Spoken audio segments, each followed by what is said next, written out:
Le baroque est un mouvement artistique qui trouve son origine en Italie dans des villes mondialement connues telles que Rome, Venise et Florence, dès le milieu du XVIe siècle et qui se termine au milieu du XVIIIe. Le baroque se caractérise par l'exagération du mouvement, la surcharge décorative, les effets dramatiques, l'exubérance des formes et le contraste.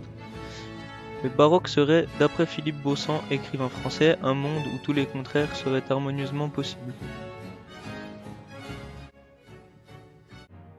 L'union de la terre et de l'eau est une peinture baroque de l'artiste flamand Pierre-Paul Ruben montrant Cybèle personnifiant la terre, tenant la corne d'abondance, et Neptune personnifiant l'eau, couronné par la déesse Victoire dont l'union est annoncée par le biais d'une conque par le triton placé en bas du tableau.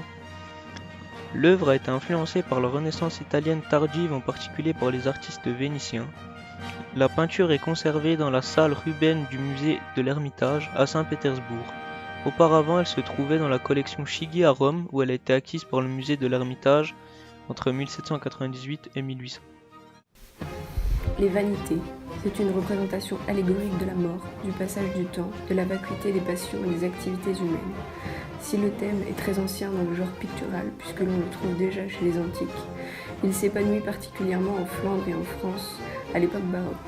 Les objets représentés symbolisent les activités humaines, études, argent, plaisir, richesse, puissance, mise en regard d'éléments évoquant le temps qui passe trop vite, la fragilité, la destruction et le triomphe de la mort, avec souvent un crâne humain. On retrouve ce memento mori, souviens-toi que tu mourras, parmi les objets qui évoquent les activités et les propriétés humaines.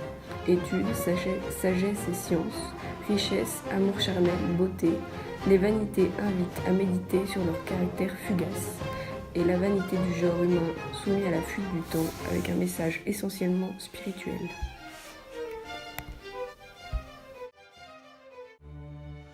La fontaine de Trévi est une des plus célèbres fontaines d'Italie, réalisée entre 1732 et 1762. Elle est située sur la Piazza di Trevi à Rome.